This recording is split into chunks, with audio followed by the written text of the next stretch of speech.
अस्सलाम वालेकुम। जीत की सोच में खुश आमदीद। मैं हूं आपका मेजबान लुकमान अली। पाकिस्तान सुपर लीग जारी है, लेकिन आज ब्रेक डे है। आज कोई मैच नहीं है, लेकिन आज के शो में हम बात करेंगे कि पाकिस्तान सुपर लीग में अब तक के मैचेस में किसने अच्छी परफॉर्मेंस दी है और किसने अच्छी परफॉर्मेंस नहीं दी।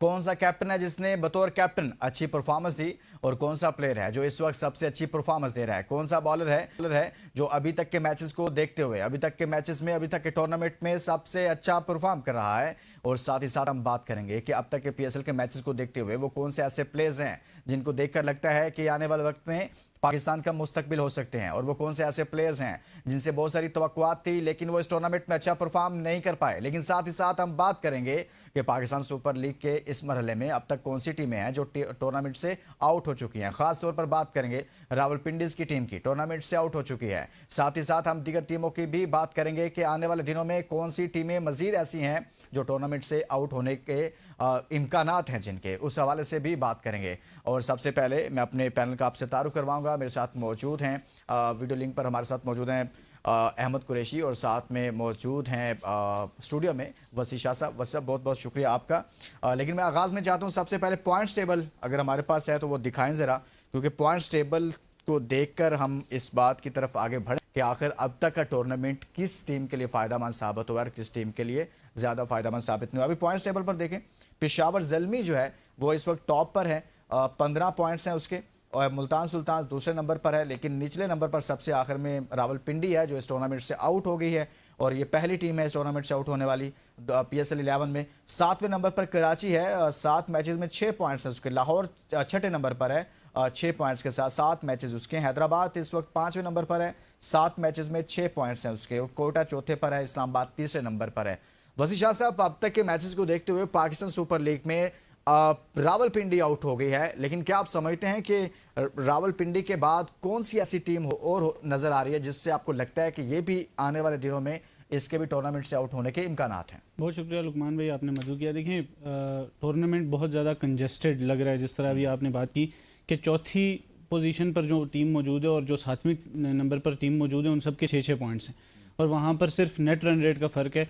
और नेट रन रेट में जो कराची किंग्स और लाहौर कलंदर्स हैं उन्होंने बड़ी मार खाई उन मैचेस में जो पेशावर ज़ल्मी के ख़िलाफ़ उन्होंने हारे, तो वो उनको अब हॉन्ट कर रहा है और डेंट पड़ेगा उनको। और आज कल एक और मैच वो हारे हैं कराची किंग्स वाले, तो वो अब उनके लिए बहुत ज़्यादा मुश्किल होगी। और लाहौर कलंदर्स अगर 2 बड़े मैचेस नहीं जीत पाती तो उनके लिए बहुत ज़्यादा मसाइल उनके लिए भी हो सकते हैं। आप कह रहे हैं लाहौर के लिए भी मसाइल क्रिएट हो सकते हैं। अहमद हमारे साथ मौजूद है।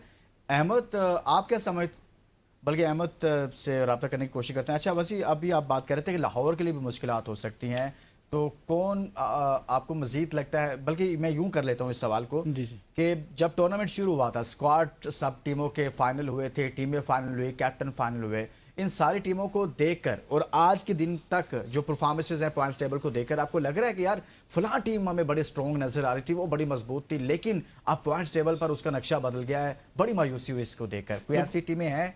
बिल्कुल बिल्कुल लुकमान भाई, मैंने पीएसएल जब शुरू हुआ था उस दिन पहले दिन एक शो किया था हमने, तो वहाँ पर मैंने रावलपिंडीज़ को बहुत ज़्यादा लीवरेज दिया था कि शायद वो बहुत अच्छा परफॉर्म करें, क्योंकि वहाँ पर सैम बिलिंग्स भी थे, वहाँ पर डेरल मिचेल भी थे, रिजवान भी जब अच्छी फॉर्म में होते तो वहाँ पर थे, फिर आमिर और Naseem Shah. Before the tournament की मैं बात कर रहा हूँ, जिस तरह आपने सवाल किया कि टूर्नामेंट से पहले जिन टीम्स को देख के हमें अच्छा लग रहा था कि टीमें अच्छी होंगी, फिर उसके बरक्स अब आप पेशावर ज़ल्मी की कल की जीत के बाद उनको देख लें कि वो 15 पॉइंट्स पर हैं और वो ऑलमोस्ट अब टॉप 2 उनका फिनिश पक्का हो गया है कि वो प्ले ऑफ में भी पहला मैच खेलेंगे और उनके पास 2 चांसेस होंगे। लेकिन उन पर हमेशा से ये तनकीद की जाती है कि उनके पास शायद बॉलिंग इतनी अच्छी नहीं है, लेकिन उन्होंने सरप्राइज़ किया। और मुझे जिस टीम ने सबसे ज़्यादा सरप्राइज़ किया वो हैदराबाद किंग्समैन थी, जिसने एक टूर्नामेंट में बहुत पीछे चले गए थे। रावलपिंडीज और हैदराबाद किंग्समैन एक डगर पर चल रहे थे, लेकिन हैदराबाद किंग्समैन ने पिछले 3 मैचेस जीतकर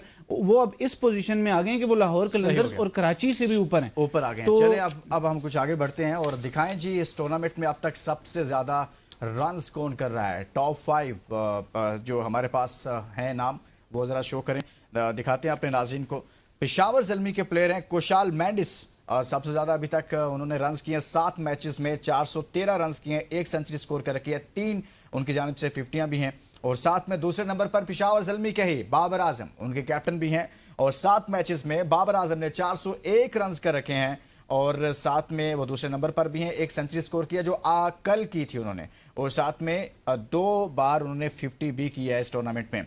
हसन नवाज कोयटा ग्लैडिएटर्स के तीसरे नंबर पर हैं, 288 रन हैं। समीर मिन्हास इस्लामाबाद यूनाइटेड की तरफ से चौथे नंबर पर हैं टूर्नामेंट में अभी तक टॉप स्कोरर में 265 रन के साथ। साबदा फरहान जो आगाज में ऐसे लग रहा था ये लीड करेंगे इस ग्राफ को, लेकिन ऐसा हो नहीं सका। वो इस वक्त 5वें नंबर पर आ गए हैं 249 रन पर। मेंडिस सबसे आगे निकल गए और दूसरे नंबर पर बाबर आजम आ गए हैं। जी वसी भाई, आप क्या समझते हैं कि जिस तरह से परफॉर्मेंसेस ये वाली सामने आई है कि टॉप 5 बैटर्स को हम डिस्कस कर रहे हैं, शुरू में जो आगाज नज़र आया वो हमें फरहान नज़र आ रहे थे, मिन्हास नज़र आ रहे थे, लेकिन बिल्कुल चेंज हो गया। एक तो बाबर आजम ऊपर आ गए, कुशाल मेंडिस इस वक्त लीड कर रहे हैं। यही आपको लगता है कि प्लेयर्स जो हैं लीड करने वाले थे, या कुछ ऐसे भी हैं जो आप समझते यार ये भी होना चाहिए था इनके अंदर? देखिए, कुशाल मेंडिस ने बहुत सरप्राइज़ किया है। मैंने बाबर आजम का कहा था कि ये उनका सीज़न होगा और वो इस चीज़ को प्रूव कर रहे हैं, उन पे अलग से बात करते हैं। लेकिन मेंडिस का टू बी वेरी फ्रैंक, मैं आज अभी अगर मैं कहूँ कि मैंने सोचा था ये वो ऐसा कुछ भी नहीं था, लेकिन ही हैव सरप्राइज्ड अस। और वो ये है कि लास्ट टाइम वो क्वेटा ग्लैडिएटर्स के लिए खेल रहे थे और 111 रन सिर्फ एक टूर्नामेंट में उन्होंने बनाए थे, और इस बार उन्होंने शायद एक इनिंग ही सेंचुरी की खेली है। तो उसने आकर कंडीशंस को समझा और फिर उसको इम्प्लीमेंट किया है, और वहाँ पर पेशावर ज़ल्मी की जो इस वक्त की जो कंडीशन है वो बाबर और कुशाल मेंडिस की ही वजह से है, क्योंकि वो 1 डाउन पोजीशन पर आते हैं और वो रन्स किए जा रहे हैं, 3 सेंचुरी पार्टनरशिप्स हुई हैं, तो वो वहाँ पर तो हैं। लेकिन मेरा जो मामला 1-2 प्लेयर्स से मुझे बहुत उम्मीदी थी, जैसे मात हैं कि वो कहीं ये टॉप 5 में होते, जो हमारा फ्यूचर प्रोस्पेक्ट हैं। इवन साइम अयूब हमारे टॉप 5 में होते तो हमें इस वक्त एक तसल्ली होती कि हमारा है। लेकिन बाबर आजम, चलें यूं बाबर आजम पर आ जाते हैं। बाबर आजम पर हमने कल के शो में भी बात की, लेकिन चूंकि हम इस अब तक के टूर्नामेंट को सम अप कर रहे हैं तो उसमें बाबर आजम का डिस्कस ना करें तो मेरे ख्याल में ये तो गलत बात है। अच्छा, आप क्या समझते हैं कि बाबर का ये कमबैक हो गया वसी भाई? देखें, ये एक बहुत बड़ी स्टेटमेंट होगी और मैं बहुत सारी चीज़ें बहुत पहले कहने के हक में हमेशा नहीं होता, लेकिन बाबर आजम ने जिस तरह इनिंग्स खेली है, जो कल की इनिंग्स थी, उसकी कुछ चीज़ें मैं आपको बताता हूँ कि ये वाहिद सेंचुरी है T20 जितने भी T20s हैं कि उसमें सिर्फ 1 डॉट बॉल खेला गया, ओनली 1 डॉट बॉल। इससे पहले 4 डॉट बॉल्स वाली सेंचुरी थी फिन एलन की, जो उन्होंने सेमीफाइनल में साउथ अफ्रीका के खिलाफ अभी ये हाल ही में बनाई थी। फिर दूसरा ये पहली इनिंग थी जिसमें 50 बॉल्स एक प्लेयर खेला हो और उसने सिर्फ 1 डॉट बॉल खेली हो। तो जब आप स्ट्राइक रोटेशन करते रहते हैं, और शो किया बाबर आजम ने कल कि आप स्ट्राइक रोटेशन पे जब आते हो, और मैं हमेशा से ये कहता हूं कि Babar Azam is not like कि वो आएगा और मिड विकेट पे आपको छक्के मार के देगा। उनकी पहले 50 या 60 रन में कोई छक्का नहीं था, लेकिन उन्होंने फिर अबरार को एक ओवर में 2 छक्के लगाए। सो बाबर आजम को एक प्लेयर हमेशा से मैं ये कहता हूं कि एट द अदर एंड चाहिए होता है जो उनको कैरी करे। There is no harm in it के आपका एक प्लेयर हो जो एक एंड संभाले रखे, साथ में आपके पास हारिस हो, मेंडिस हो, एरन हार्डी हो, अब्दुल समद हो, तो फिर परफॉर्मेंसेज आती हैं। लेकिन पाकिस्तान टीम में अहमद कुरैशी से भी ये सवाल रखते हैं। अहमद, हम बात करें अब तक के टूर्नामेंट सबसे ज्यादा रन्स किए हैं मेंडिस इस वक्त लीड कर रहे हैं 413 रन के साथ, और दूसरे पर बाबर आजम है 401 रन हैं, हसन नवाज 288 रन हैं, और समीर मिन्हास 265 के साथ चौथे नंबर पर, साबरा फरहान 249 रन के साथ 5वें नंबर पर हैं।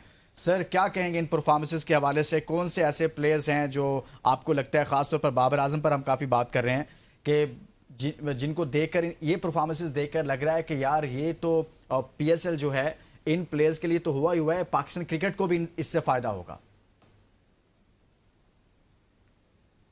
आजम ने मेरे ख्याल में कोई 2.5-3 साल बाद मुझ समेत बहुत सारे अपने ऐसे क्रिटिक्स जो उनकी भलाई के लिए उन पे क्रिटिसिज्म करते थे, कोई खुशी का मौका दिया और ऐसा मौका दिया जिस पे हम उनको अप्रिशिएट कर सकें। और उसकी वजह ये है कि जो परफॉर्मेंस है उनका 100 है, ख़ास तौर पे वो सिर्फ उनकी ज़ात के लिए नहीं बल्कि उनकी टीम के विनिंग कॉज में भी है।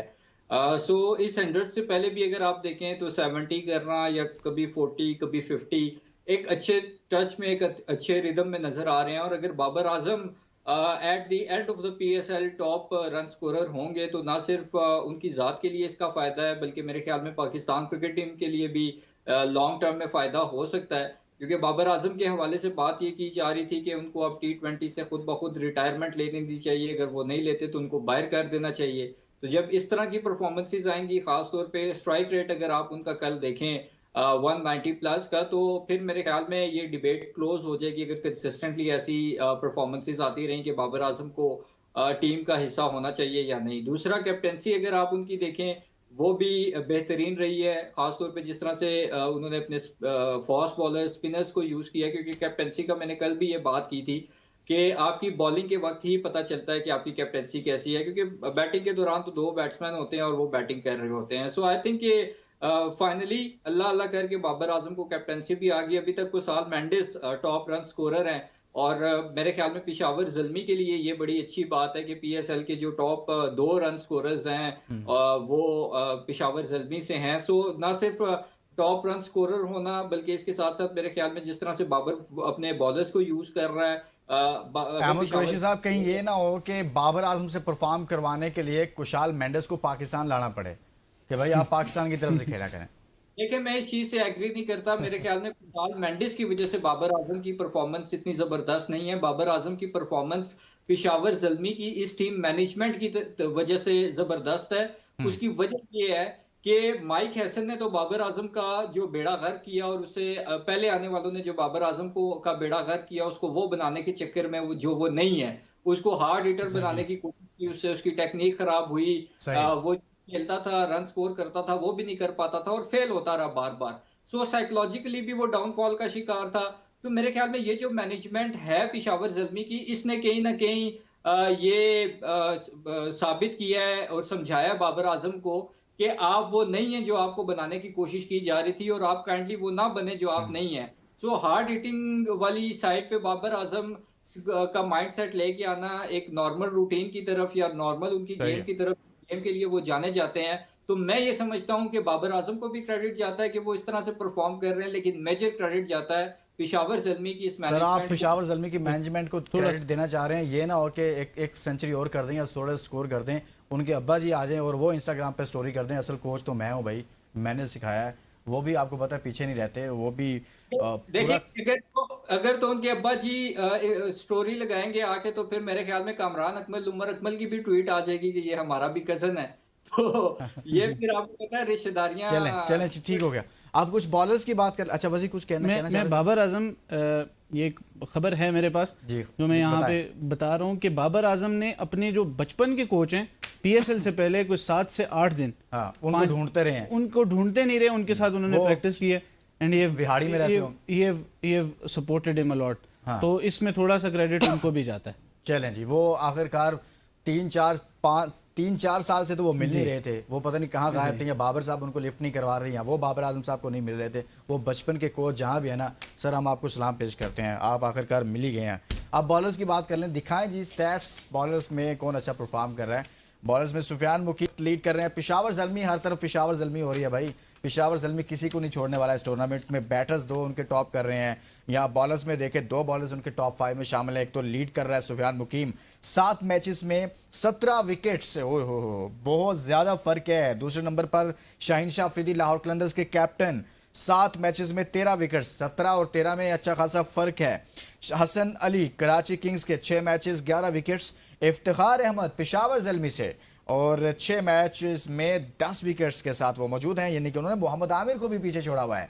मोहम्मद आमिर है 5वें नंबर पर, रावलपिंडी की तरफ से वो इस टूर्नामेंट को खेल रहे हैं। 7 मैचेस में 10 विकेट्स हैं उनकी। शुरू के मैचेस में काफ़ी फेंटा खाया, विकेट्स भी नहीं मिल रहे थे, लेकिन बाद में उन्होंने अपने एक्सपीरियंस को थोड़ा सा रियलाइज़ किया कि भाई मैं तो बड़ी बड़ी बातें कर रहा था टीवी पर बैठ के, अब मैंने विकेट्स भी लेनी है, लोगों को चुप कराना है, बातें होना शुरू हो गई थी। जी अहमद कुरैशी साहब, सर बॉलर्स की परफॉर्मेंस को कैसे देखते हैं अभी तक के टूर्नामेंट में? मैंने नाम आपके सामने रख दिए हैं। देखें, बॉलर्स की भी परफॉर्मेंस, खासतौर पे अगर मैं सुफियान की बात करूं, सुफियान के साथ जो मेरे ख्याल में मजाक किया है पाकिस्तान क्रिकेट टीम की मैनेजमेंट ने और कप्तानों ने, उनको शर्म आनी चाहिए और चिल्लो भर पानी में उनको शर्म से डूब मरना चाहिए।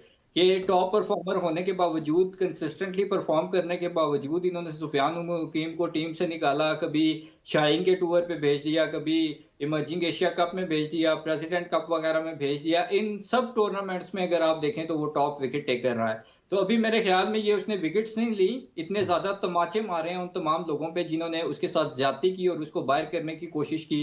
बाकी भी जो बॉलर्स की परफॉर्मेंसेज हैं वो जबरदस्त हैं, लेकिन जो डिफरेंस है फर्स्ट का और बाकियों का वो जमीन आसमान का फर्क है। मोहम्मद आमिर की आप बात कर रहे थे, तो मोहम्मद आमिर की परफॉर्मेंस से ये बात तो साबित हो गई है कि बढ़ के मारना और टीवी पे बैठ के बड़ी बड़ी बातें करना ये बड़ा आसान होता है। अब पुराने वो चीफ सेलेक्टर हैं मोहम्मद वसीम, उन्होंने तो ये तक कह दिया है कि जुबान चलाना आसान होता है, जुबान हिलाना बॉल हिलाने से आसान होता है। तो इसलिए मेरे ख्याल में आमिर साहब को बॉल हिलाने पे ज्यादा तवज्जो क्योंकि देनी चाहिए। मोहम्मद वसीम साहब तो ना जुबान हिलाते हैं ना बॉल हिलाते हैं, वो सुना था लैपटॉप हिलाया करते थे। देखिए वो लैपटॉप हिलाते थे और हाँ माशाल्लाह से उनका और रमीज राजा साहब का जो गठजोड़ था उसी ने ही बेड़ा घर की जो बुनियाद है बस वो मैं रखी। यही चाहता था। चलें भाई, ठीक हो गया।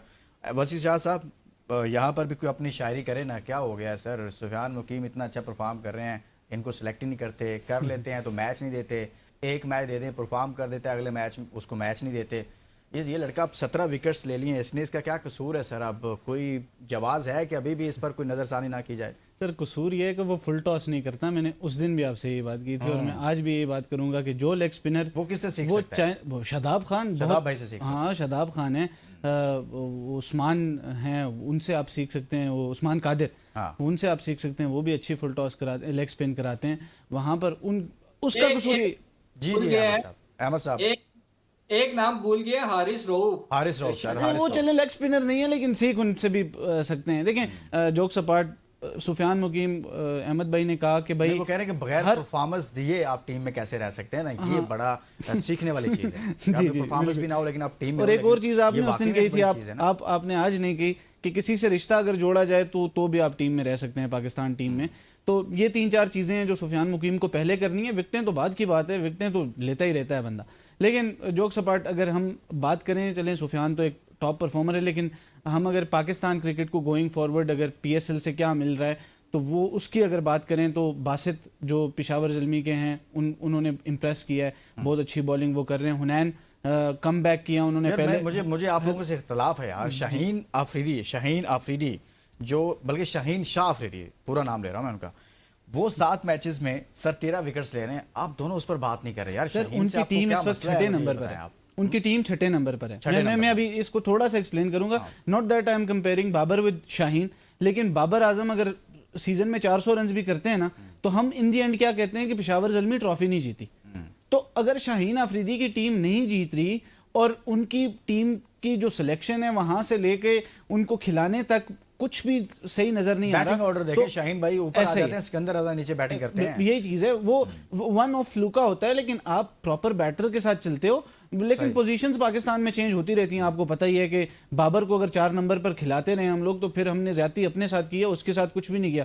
उसने आज आके प्रूव कर दिया। सारे हम ही गलत ये करते रहे भाई, आज सारे इतराफ कर रहे हैं कि हमने गलत किया है। बाबर भाई आपने तो बिल्कुल ठीक किया जो भी किया।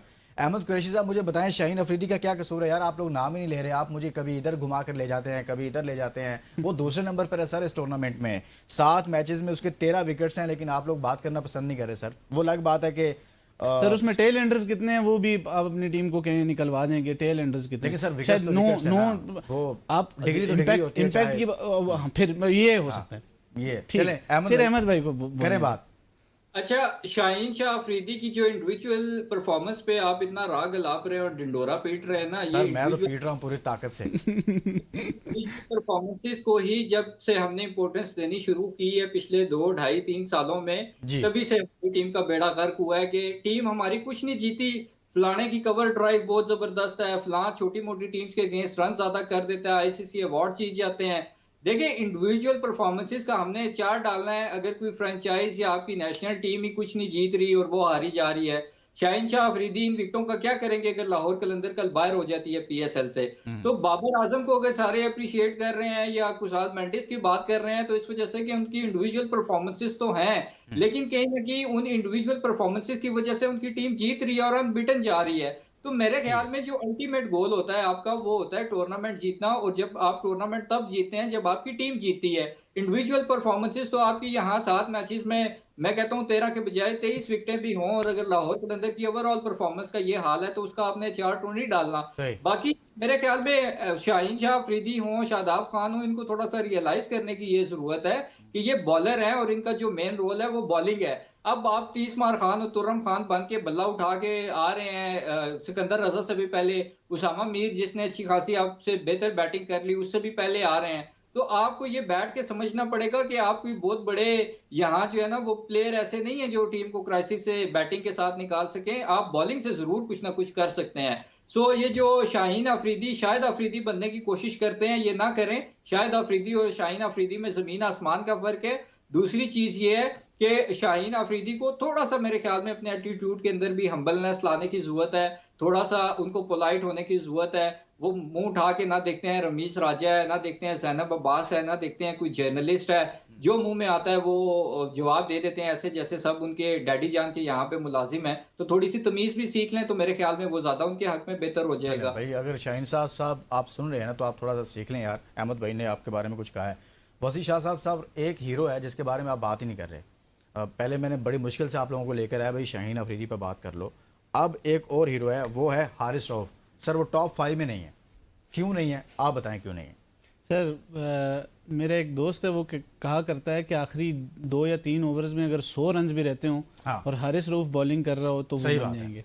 दुनिया तो क्रिकेट का कानून चेंज हो जाएगा। कानून चेंज हो सकता है, लेकिन ये हो सकता है। और देखें लोग सब आप वहाँ से शुरू करें कि जहाँ पे अमेरिका के खिलाफ उन्होंने रन्स दिए, MCG में उन्होंने रन्स दिए, फिर उसके बाद इस टूर्नामेंट में 2 बार उन्होंने 10-10 रन से ज़्यादा उन्होंने करवाए। और फिर देखें एक चीज़ हमें इस चीज़ में माननी पड़ेगी कि वो तेज़ बहुत करते हैं बॉलिंग, हाँ। लेकिन वो घिर भी जाते हैं, उनका समझ नहीं आती कि वो क्या करना है। देखें हारिस रऊफ को अब ये चाहिए, मैं ये नहीं है कि एक्स्ट्रा क्रिटिकल या कुछ, हम बहुत सारे प्लेयर्स के लिए कहते हैं कि उन्हें क्रिकेट छोड़ देनी चाहिए। इत्काफ Haris Rauf top of the list है उस लिस्ट में कि उन्हें भी अब क्रिकेट की बस कर देनी चाहिए। क्रिकेट काफी क्रिकेट खेल सबसे बड़ी सर्विस वो सिखाएं, वो आप कोच बन के सामने आए, वो कर ले या टीवी पे बैठ जाएं। लेकिन पाकिस्तान क्रिकेट के लिए या इवन क्रिकेट की गेम के लिए हारिस रऊफ की जो सबसे बड़ी खिदमत हो सकती है वो यही हो सकती है कि वो रिटायर हो जाएं। रिटायर्ड हो यार, बहुत बड़ी बात कर दी। इससे बड़े मैं अहमद साहब हारिस रऊफ पर बात नहीं हो रही थी, तो हारिस भाई जो है ना वो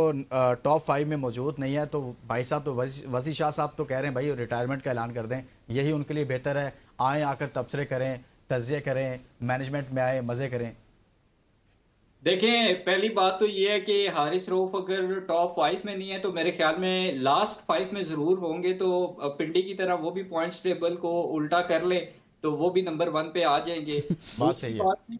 दूसरी बात यह है कि तबसरे करने के लिए वो किस बात पे तबसरा करेंगे कि फुल टॉस। भाई हारिस रऊफ 16वें नंबर पर हैं। आप लोग ऐसे ही कह रहे हैं कि यार वो नीचे से आकर 16वां नंबर है, और टोटल 20 नंबरों में से मैं आपको बता रहा हूँ बॉलर्स हमारे जो 20 यूटिलाइज हो रहे हैं ना, जिन्होंने 7 से हाँ अभी तो लाहौर कलंदर के मैचेस रहते हैं ना, इंशाल्लाह वो 18वें 20वें नंबर पे आएंगे। अभी आप बड़ी जल्दबाजी में है। दूसरी चीज ये है कि वो तबसरा या एनालिसिस किस पे आके करेंगे कि फुल टॉस कैसे देनी है या जीते जिताए मैच अपनी टीम को हराने कैसे हैं।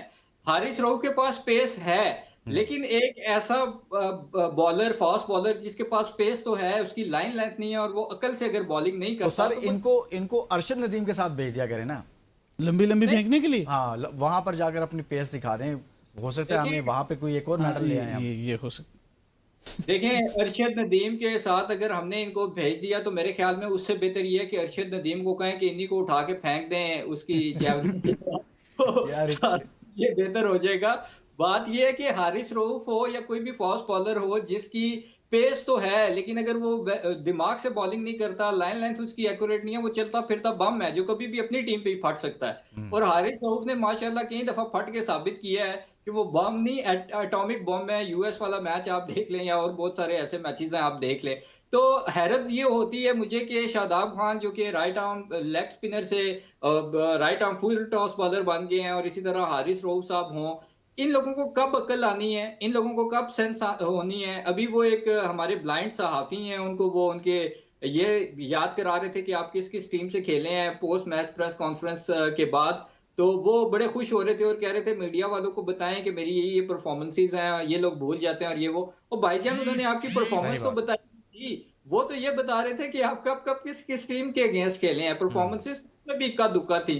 तो मेरे ख्याल में इन लोगों ने अपने दिमाग में ना एक खरनास भरी हुई है कि हम दुनिया के बहुत बड़े महान सुपरस्टार हैं, हमसे बेहतर कोई हो नहीं सकता, हम्म। पूरी दुनिया में हम इकलौती और निराली क्रिकेट खेल रहे हैं और बाकी सब तो यहाँ पे जो है ना वो घास चरने आते हैं। सही तो बात है। मेरे अपने आप को अगर आप बड़ा सुपरस्टार समझते हैं या वर्ल्ड क्लास हालांकि प्लेयर। इफ्तिखार अहमद इनसे बड़ा सुपरस्टार है सर, उसने 6 मैचेस में यहाँ पर 10 विकेट्स ले रखी हैं। इफ्तिखार से बड़ा कौन सबसे बड़ा सुपरस्टार है, उस पर भी आपने बात नहीं की। मुझे बहुत गिला है आपसे। एक ब्रेक का कहा जा रहा है, ब्रेक ले लें भाई। इफ्तिखार भाई की बात नहीं करने दे रहे हमारे प्रोड्यूसर साहब भी। ब्रेक लेते हैं।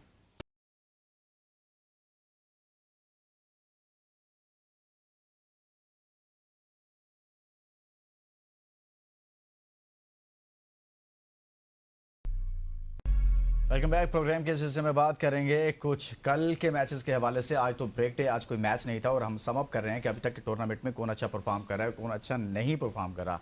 पिंडी का सफ़र तमाम हो चुका है, लेकिन उनके कैप्टन ने जब वो मैच लास्ट मैच उन्होंने खेला, यानी कि इस टूर्नामेंट में अभी इस ब्रेक डे से पहले, तो उसमें वो पोस्ट मैच जो प्रेस कॉन्फ्रेंस की उसमें उन्होंने कहा कि मेरी अच्छी परफॉर्मेंस नहीं थी, इसकी वजह से भी इम्पैक्ट पड़ा और टीम जो है वो शिकस्त से दो चार होती रही है।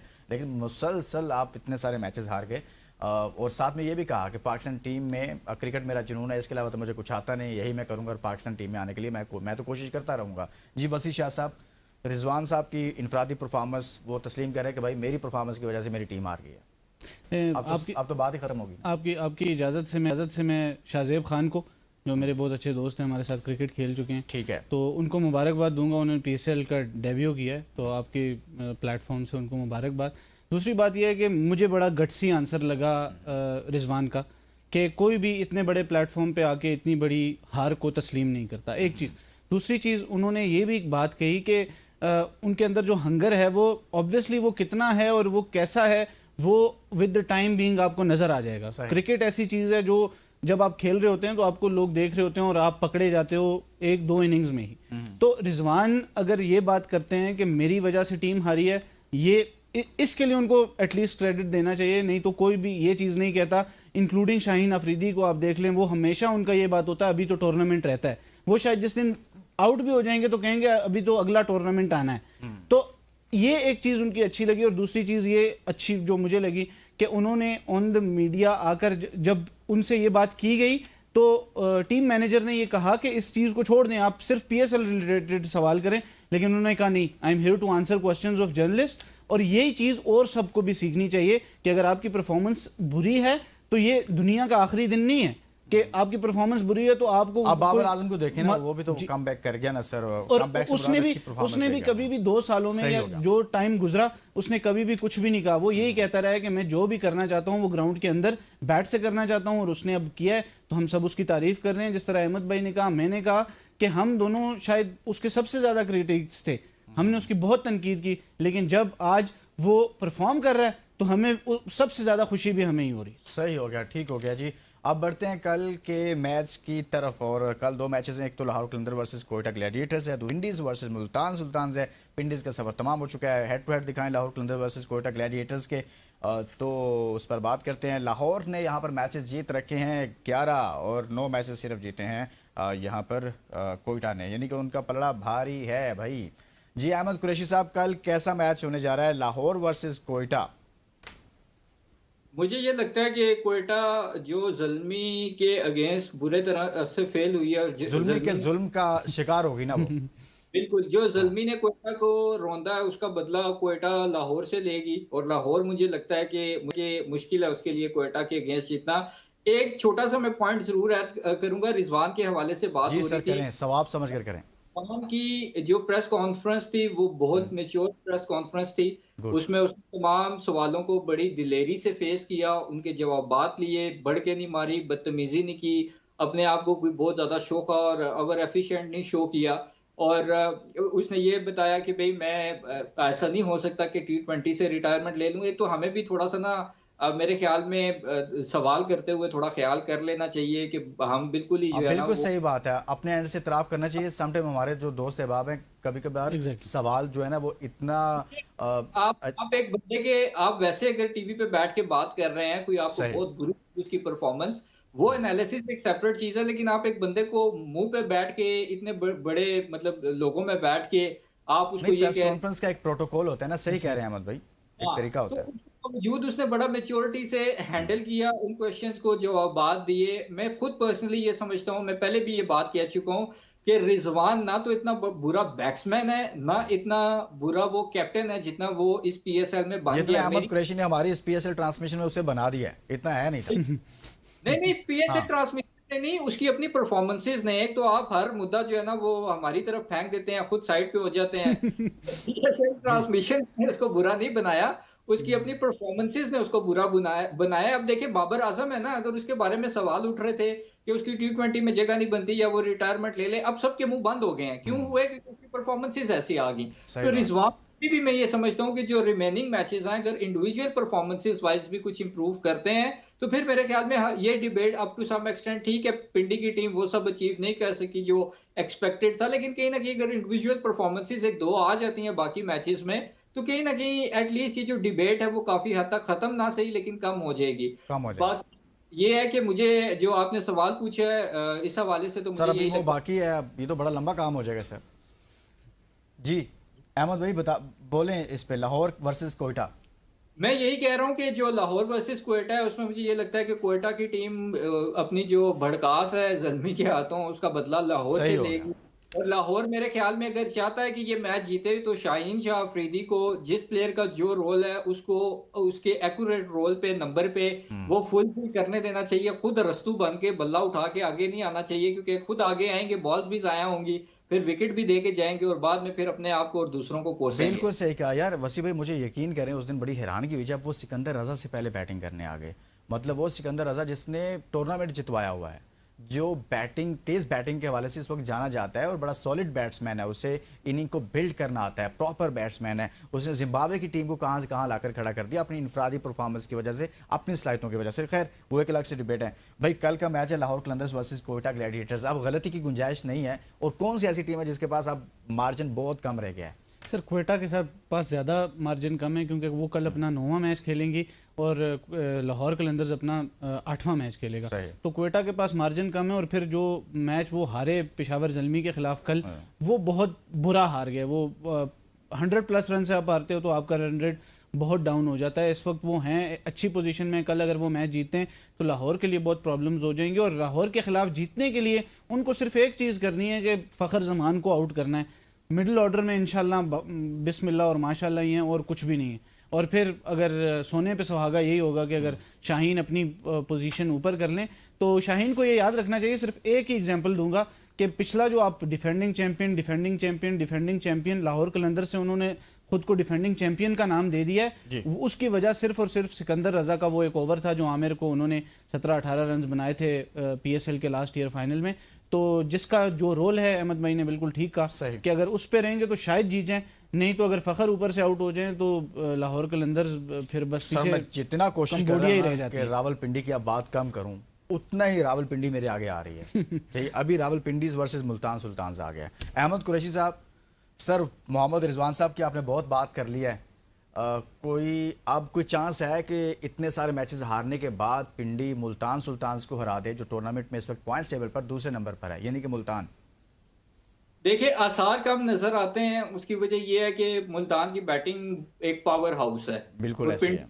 बॉलिंग देखें तो पिंडी की बॉलिंग का कोई सर पैर मुझे समझ नहीं आ रहा। मोहम्मद आमिर की जितनी इस पीएसएल में कुटाई लगी है, मेरा नहीं ख्याल उनके पूरे कैरियर में इतनी कुटाई लगी होगी। और मुल्तान सुल्तान अगर ऊपर से साहबजादा फरहान की अगर वो विकेट ले लेते हैं तो मैं समझता हूँ कि कहीं ना कहीं पिंडी इस मैच में आ सकती है। अदरवाइज उन्होंने अगर मारना शुरू कर दिया, फेस्टिव्स में बाकी सारे उनका बड़ा जबरदस्त कॉम्बिनेशन है।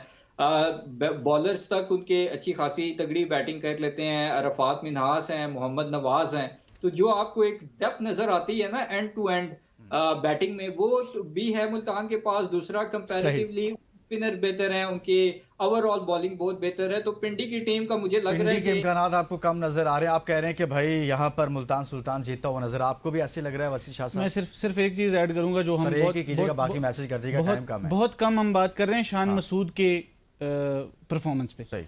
वो बहुत अच्छा परफॉर्म कर रहे हैं और कल परसों जो मैच खेला गया वहां पर भी उन्होंने मिडल में आके 50 के करीब कर runs दिए किए। कर दिए कर तो दिए, वो मान लिया सबने, वसीम बहुत भाई, अच्छा मान खेल लिया, रहे हैं। मान लिया। आपने शान मसूद की बात करनी थी भाई, शान मसूद साहब सुन ले।